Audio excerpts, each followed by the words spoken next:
ګوري ورونو د موږ یو ډیر لوی مرز د پټولنه کی چې هر یو نصيحت کوو، هر یو انتقاد کوو، هر یو غیبت کوو، هر یو طرح وړاندې کوو او د فکر کوو چې دا خو نو د نورو کار ده چې یو ګوته بل ته نسی نورې ګوتې ټول ځان ته راجع کیږي.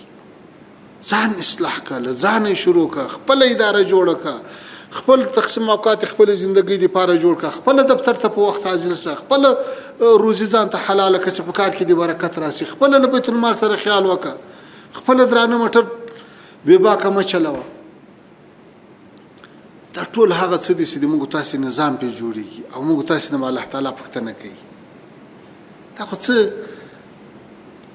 په دوه مظاهرو په دوه جلسو ګټلی نظام نه ده چې پرون مې جلسه وکړه نن مې پیټۍ کېښوله رایه مې وګټله او رالم وزیر شوم. سړی په 100 روپۍ باندې یو شی واخیست زړه یې نه پې کېږي چې خراب شي. تا دا نظام د 2 میلیونه ککریو په بدل کې اخیستی ده.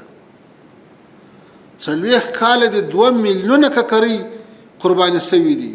څومره انسانان، څومره خانې خرابې شوي، څومره مندې په زړه سوی شوي دي، څومره سپیرکي ماشومان یتیمان شوي دي څوک نه لري.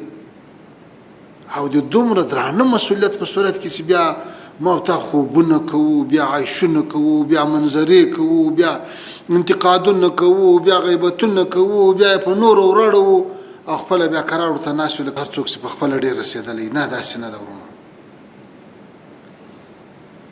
خپلو ځانو ته باید متوجه شو، له ځانو یې شروع کړو. یعنې دا مجموعه تاسې ورته وګورئ دا ناسته ده څومره لویه مجموعه ده او د ټولو وزارتو مغز و زړه همدغه خلک دي، لاس و پښې همدغه دي، متحرکه قوه یې همدغه ده.